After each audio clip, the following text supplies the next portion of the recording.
करणारच आहे। आपण अनेक नवीन गोष्टी केल्या। महाराष्ट्रामध्ये पहिला हार्वेस्टर छत्रपतीने आणला, त्यावेळी योगाने मी चेअरमन होतो। मी कधी म्हणत नाही मी केलं म्हणून, त्यावेळी त्या संचालक मंडळाने केलं। आदरणीय दादा साहेब सगळ्यांच्या संमती आपण ते केली।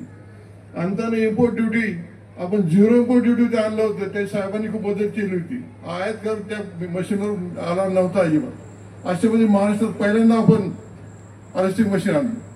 ऑनलाईन साखर विक्री आपण त्या काळी केली होती 22 वर्षापूर्वी। ऑनलाईन शुगर ट्रेडिंग छत्रपती पर्यंत केलं महाराष्ट्रात आपण आणि जयंतराव पाटलांच्या वळवा कारखान्याने।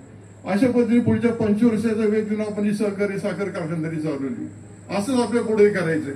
मी त्या पुढे जाऊन सांगतो, आमच्या सर्व उमेदवारांचं बरं ठरलंय। लोकसभेचं अधिवेशन लागलं, विधानसभेचं अधिवेशन लागलं की टीव्हीवर आपल्याला काय अधिवेशन बघायला मिळतं। लोकसभेत एक मिशन आहे आता सगळ्यांचं। आम्ही एकत्र आलो, मी झालो व्हिडिओ क्लिप फिरायला आणि व्हॉट्सअपवर असं जर मागाशी बोलले तसे बोललो आम्ही। गेले 22 वर्ष आम्ही विरोध होतो एकमेकांच्या, परंतु ते मतभेद होते, कुठे मनोभेद नव्हते, कुठे बांधाची भांडणं नव्हती। शेवटी ते हो सर्व होत असताना त्या कारखान्याला केंद्राची मदत, राज्याची मदत लागणार आहे आणि त्या तरी दादा मामाच्या माध्यमातून होणार होती। म्हणून आम्ही सर्वजण आपापल्या इगो बाजूला एकत्र आलो। काय चुकलं आमचं? आम्ही जर आता एकत्र आलो नसतो तर बंधूंची ऐतिहासिक चूक ठरली असती। पुढच्या पिढीने आम्हाला माफ केलं नसतं। त्यासाठी आम्ही एकत्र आलो, छत्रपती बण्यासाठी एकत्र आलो। आता ज्यांचं बरं चाललं होतं पूर्वी शेरपोलाचे वर्ग